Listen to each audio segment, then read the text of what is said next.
इस समय जो ये जनरेशन चल रही है ना, पेरेंट्स तो बच्चों को बाहर भेजते हैं पढ़ने के लिए, बच्चे वहाँ जाके कुछ और ही कुछ खिलाने लग जाते हैं, नशा करने लग जाते हैं। उनके पेरेंट्स टीचर होते हैं, वो बच्चे पढ़ ही नहीं पाते। और मैं तो कभी गौर भी करता हूँ ऐसा कि वो बच्चे, जरूरी नहीं रोशनी चिरागों से ही हो, बेटियां भी घर में उजाला करती हैं। दोस्तों, आज की हमारी गेस्ट है अनुकृति माथुर।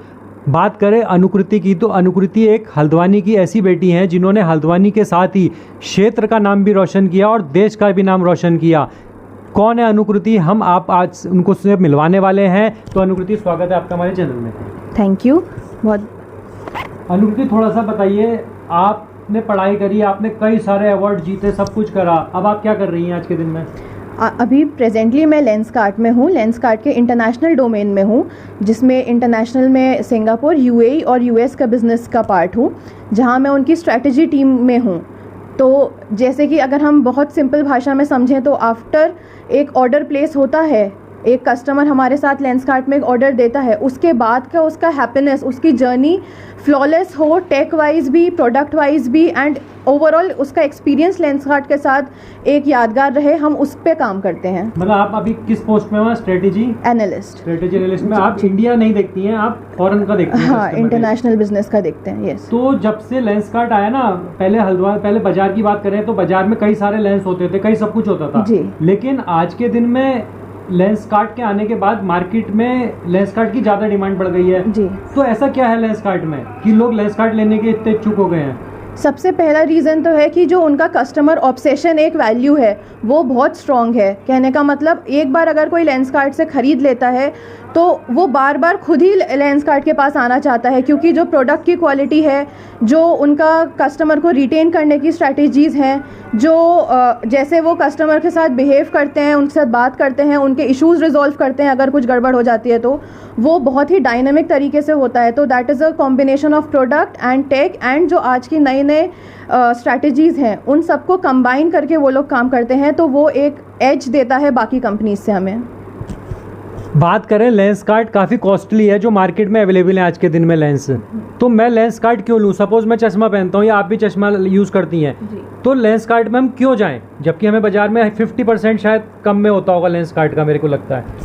ये एक अभी फ़िलहाल के लिए एक मिथ की तरह भी है कि लेंसकार्ट बहुत एक्सपेंसिव है, बल्कि अब ऐसा नहीं है। लेंसकार्ट की बहुत वैरायटी ऑफ रेंज है जो बहुत अफोर्डेबल से भी स्टार्ट होते हैं, और प्रीमियम लेंसेज ऑफ कोर्स महंगे भी जाते हैं, लेकिन ऐसा नहीं है कि लेंसकार्ट बहुत महंगा है। और रही बात, जो अगर हमें कोई चीज़ बेटर चाहिए तो उसका हमें प्राइस देना होता है, और वो इंडिया का या इवन वर्ल्ड वाइड अब लोग दे रहे हैं, बिकॉज उन्हें जो पैसे वो देते हैं, जो वो मनी स्पेंड कर रहे हैं, वो उनको वैल्यू फॉर मनी मिल रहा है। तो उसके लिए उसको एक वो लग्जरी ब्रांड की तरह भी ट्रीट करते हैं कई बार, तो उसके लिए वो लोग अपना स्पेंड करने के लिए रेडी हैं। बात करें लेंसकार्ट के जो ऑनर है पीयूष बंसल पिछले कई समय से काफ़ी हाईलाइट हुए, खासतौर पे जब से वो शार्क टैंक में आए। लेकिन शार्क टैंक पे जो हमने उनका रूप देखा वो काफ़ी स्ट्रिक्ट हैं, लेकिन आप तो उनकी एम्प्लॉय रही हैं, तो कितने स्ट्रिक्ट है या कितने क्या है वो? आप कभी उनसे मिली?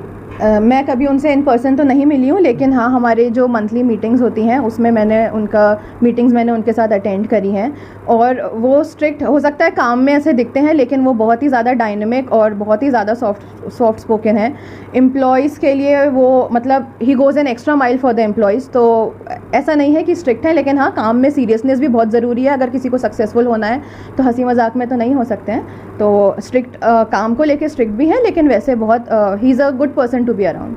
तो देखिए, आप पीयूष बंसल जिनको हम काफ़ी स्ट्रिक्ट हमें दिखाई देते हैं, वो काफ़ी स्ट्रिक्ट नहीं है, ऐसा बताया है अनुकृति ने। और इन्होंने भी बताया कि काफ़ी ज़रूरी होता है एम्प्लॉय के संग, मतलब मिसबिहेव भी ना हो और वो काम भी करता रहे। अनुकृति, आपने काफ़ी पढ़ाई करी जी, क्या क्या पढ़ाई करी आपने? मेरी स्कूलिंग इंस्पिरेशन स्कूल से हुई, inspiration senior secondary school Haldwani, वहाँ पे मैं हेड गर्ल भी रही थी। उसके बाद मैंने अपना bachelors B Tech university of petroleum and energy studies Dehradun से किया, एंड वहाँ से फिर मैंने कॉर्पोरेट ज्वाइन कर लिया।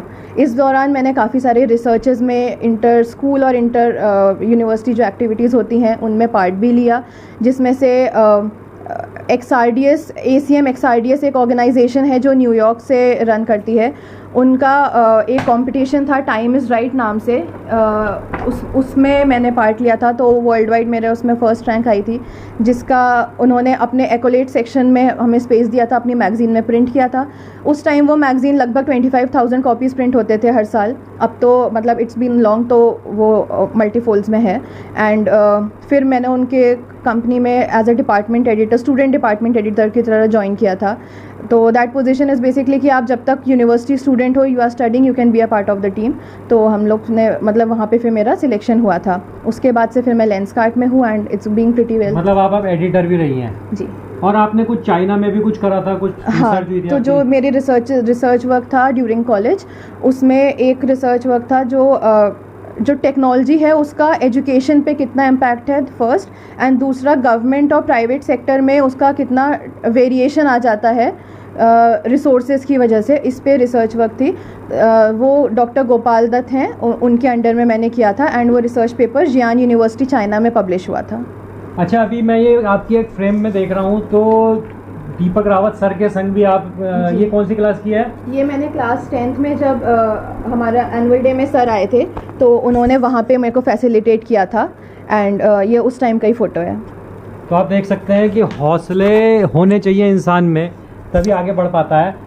अनुकृति, आज के दिन में जैसा आप तो बहुत पढ़ गई, आपका बैकग्राउंड भी, आपके फादर भी प्रिंसिपल हैं, आपके ग्रैंडफादर भी प्रिंसिपल हैं, कितना मोटिवेशन मिलता है ऐसा होने से कि मतलब बैकग्राउंड ही हमारा पढ़ाई वाला चला आ रहा है?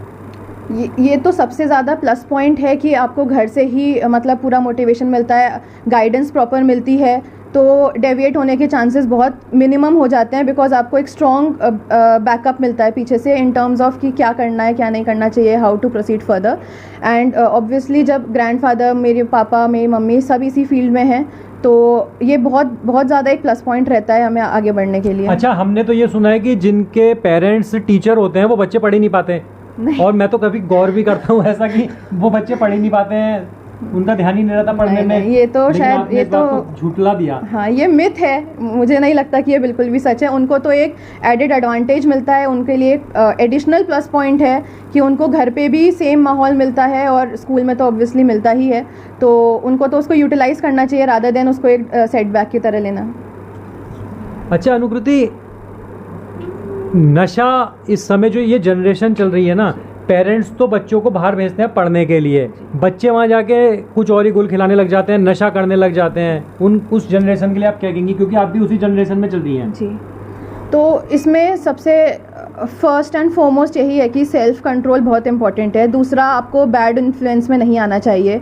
कंपनी हमें बहुत स्लोली चूज़ करनी चाहिए, जैसे कि वी से कि be slow in choosing friends and slow in changing. So हम देखभाल के फ्रेंड्स समझें, उसके बाद अगर हमें उनके साथ नहीं अच्छा लग रहा है तो हम दूसरे फ्रेंड्स अगर हमें चुनना है तो उसमें और भी ज़्यादा देख के करना चाहिए, because once you are in a bad influence, अगर हम गलत कंपनी में है तो उसके बाद सेल्फ कंट्रोल से भी मुझे नहीं लगता कुछ होता है। तो खुद को पता होना चाहिए और अपना मोटिव एक क्लियर होना चाहिए कि हमें क्यों भेजा गया है, हमें क्या करना है, हमारा 10 ईयर विजन, 5 ईयर विजन क्या है। अगर जब हम कॉलेज से पास आउट होते हैं, स्कूल से पास आउट होते हैं, तो what we are looking forward to, या हमें क्या करना है आगे, हम आगे अपने को कैसे देखते हैं, वो अगर दिमाग में क्लियर है तो डेविएट होने के चांसेस कम हो जाते हैं। लेकिन हाँ, कंपनी बहुत मैटर करती है, हम किस कंपनी में, हमारा फ्रेंड सर्कल क्या है, वो बहुत वाइजली चूज़ करना चाहिए। पहले हम देखते थे ना, जैसे अब नशे की बात चल रही है तो कुछ लोग देख रहे होंगे, हल्द्वानी इस समय नशे की ओर पूरा मतलब जुझारू हो चुका है। पहले तो लड़के ही नशे करते थे, आज की लड़कियां भी नशा करने लग गई हैं। जो लड़कियां यहाँ से बाहर हायर स्टडीज़ के लिए या जॉब के लिए जा रही हैं, वो वहाँ से कुछ और तो नहीं लेकिन नशा ज़रूर सीख के आ जा रही हैं। तो इसमें अब मेरे को ये थोड़ा मतलब जेंडर स्पेसिफिक अब ये चीज़ नहीं है एक्चुअली। जितना ज़्यादा एक्सपोजर मिलता है तो वो हर फील्ड में ही मिलता है एक्चुअली।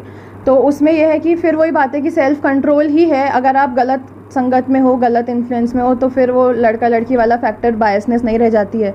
अगर उसको पॉजिटिव उसमें देखेंगे तो हर इक्वल अपॉर्चुनिटी हर चीज़ में मिलती है, तो गलत काम करने में भी मिल रही है। तो अगर गलत राह पे जाना है तो फिर वहाँ भी सेम है, और अगर हम सही रास्ते पे हैं तो बहुत बड़ा मतलब अभी जेंडर इक्वालिटी काफ़ी बढ़ गई है। तो आगे बढ़ना कंपैरेटिवली ईजी है अगर 10-20 साल पहले से कंपेयर करें तो, बिकॉज अपॉर्चुनिटीज़ अब इक्वल मिलती हैं। लेकिन अगर उसे हमें नेगेटिव सेंस में ही यूटिलाइज़ करना है तो फिर वो मतलब खुद के लिए ही गलत है, अपनी फैमिली के लिए, अपने उसके लिए, सराउंडिंग्स के लिए। मतलब अगर आपको, आप सभी के लिए मैसेज है, जो जनरेशन आज है चल रही है, अगर आपको बाहर जाना है, पढ़ाई करनी है, जॉब करनी है, नशा करना है तो आप कर सकते हैं, और आपको अगर सक्सेसफुल बनना अनुकृति की तरह तो इनके थोड़ा पालन भी करना पड़ेगा इनकी बातों का, कि नशे से दूर रहना होगा। नशे से दूर रहना होगा सबसे बड़ी बात, और सेकेंडली डिसिप्लिन रहना होगा, फोकस्ड रहना होगा। विदाउट डिसिप्लिन तो कुछ भी नहीं हो सकता है, सिर्फ मतलब टाइम टेबल बना के नहीं होगा, उसको फॉलो भी करना है।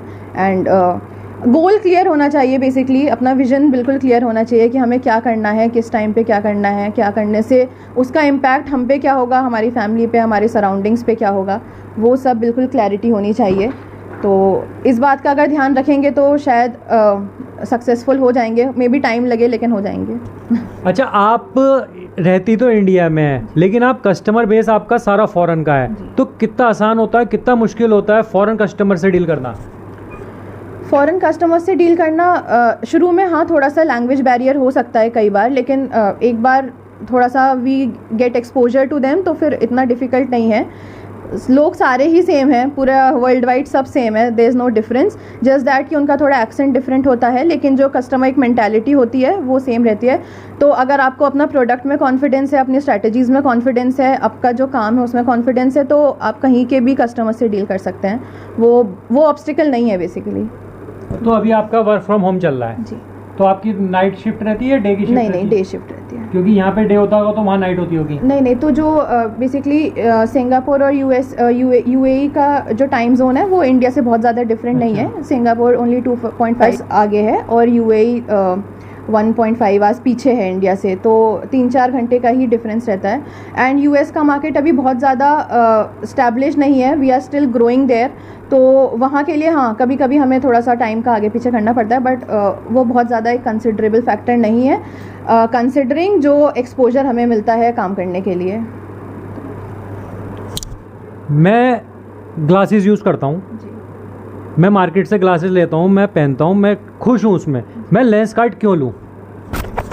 सबसे पहली बात तो लेंसकार्ट ने चश्मे का जो एक मिथ था वो दूर कर दिया है कि चश्मा मतलब गंदा है, शादी के टाइम पे नहीं पहनना चाहिए या लड़कियों को नहीं पहनना चाहिए, एक स्टाइलिश हो गया, एक स्टाइल की तरह उन्होंने दिया है। तो ये लेंसकार्ट का सबसे बड़ा अचीवमेंट मैं मानती हूँ।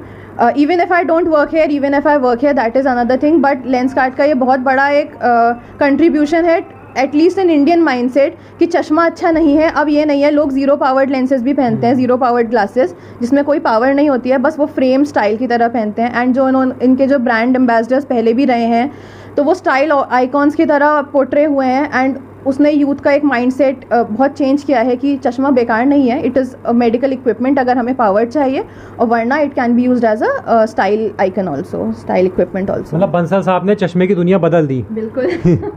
तो पहले लोग चश्मा पहनने में, आपने बात सही कही कि लोग चश्मा पहनने में शर्माते थे, झिझकते थे, लेकिन आज एक स्टाइल बन गया है चश्मा पहनना भी, भले आप ब्लैक सन ग्लासेस पहने या नॉर्मल पहने। ठीक है, थोड़ा समय था तो हमने उसमें इनसे बात भी करी, क्योंकि इनकी अभी शिफ्ट भी चल रही है, शायद ड्यूटी में ही अभी है। बाकी अभी इनके आपको हम दिखाते हैं क्या क्या मेडल ये जीत चुकी हैं, तो एक बार उस पर नज़र दिखा दीजिए आप क्या क्या जीती हैं। ट्रॉफी जो Deepak Rawat sir commissioner sir हैं अभी, उन्होंने मेरे को प्रेजेंट करी थी जब हमारे स्कूल में वो आए थे, तो 10th क्लास के टाइम की है ये। एंड उनके साथ का एक फ़ोटो भी है, वो शायद यहीं पे वो यहाँ पे है, ये उनके साथ की फ़ोटो है।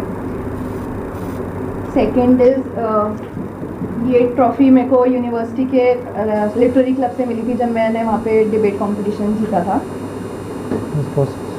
ये एक सर्टिफिकेट है जो जियान यूनिवर्सिटी चाइना में जो रिसर्च पेपर पब्लिश हुआ था उसका ये सर्टिफिकेट है। एंड बाकी ये सारे ट्रॉफीज़ हैं जो वेरियस टाइम पे मैंने जीते हैं। अदर देन दिस है जो मैंने स्कूल और कॉलेज के दौरान जीते हैं, इनमें से कुछ लिटरेरी हैं जो writing competition, elocutions, debates, inter school debates. तो अनुकृति से बात करके कुछ पंक्तियां मेरे भी जहन में आई हैं। वक्त से लड़कर जो नसीब बदल दे, इंसान वही जो अपनी तकदीर बदल दे। कल क्या होगा कभी मत सोचो, क्या पता कल वक्त खुद अपनी ही तस्वीर बदल दे। तो 4 पंक्तियां मुझे भी याद आई हैं, क्योंकि उनसे बात करके मुझे भी बहुत मोटिवेशन मिला और आप सबको मिला होगा। तो इस वीडियो को पसंद आया हो तो लाइक के संग शेयर जरूर करिएगा। मिलते हैं अपने नेक्स्ट वीडियो में। जय हिंद।